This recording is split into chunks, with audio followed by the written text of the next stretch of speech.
Hello everyone and welcome back to another must-see and a very beautiful attacking chess game, this time by Max Euwe, the Dutch chess grandmaster and the 5th world chess champion, and his opponent was the Dutch chess master Rudolf Loman, a chess game from 1923 from Scheveningen, Netherlands. So Euwe starts the game with knight to f3, the Reti opening, and we see this gambit, d4, advanced variation. Well, actually, if capturing the pawn, white can play queen to a4 and quickly reclaim the pawn. So d4, b4, g6, bishop to b2, and also attacking the pawn with developing the bishop. So defending, developing the knight, and placing the knight to a very active spot.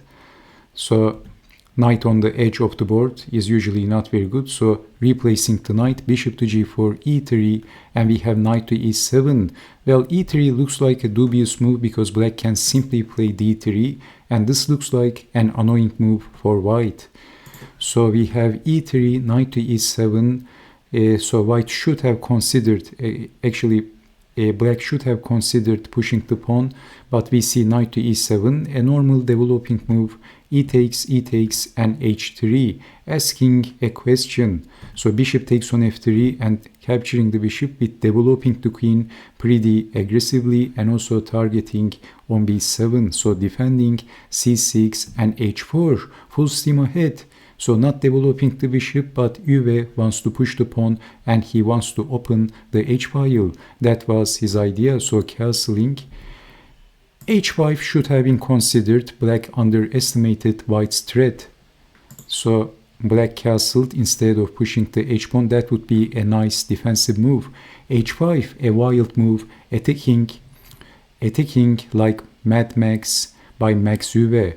So rook over and Max Euwe castled from the queen side, a5 and h takes on g6. He opens up the h-file, queen to h3, and you can see that there is big pressure on this open h-file. So a takes on b4. This open h-file looks extremely intimidating, and black is opening the a-file. Who's going to be faster?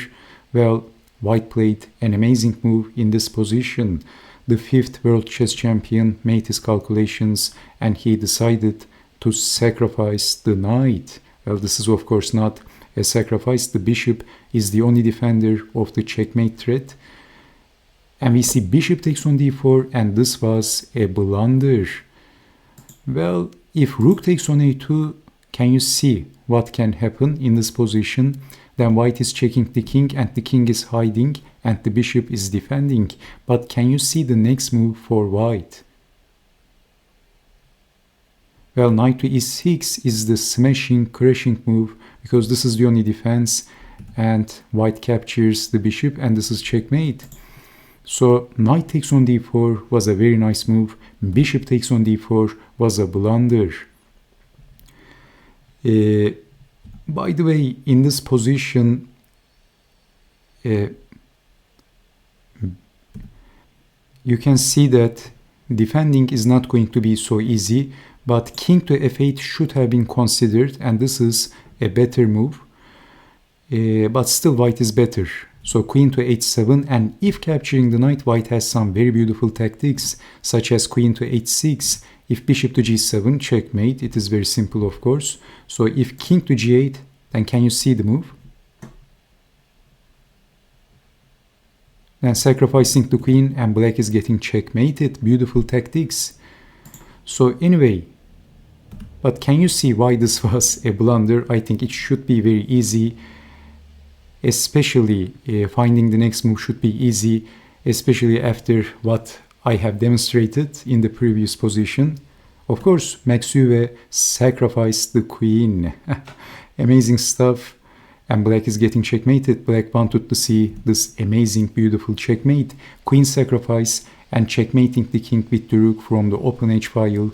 Beautiful tactics by the 5th world chess champion. And thank you so much for watching, and I hope to see you next time. Take care and bye bye.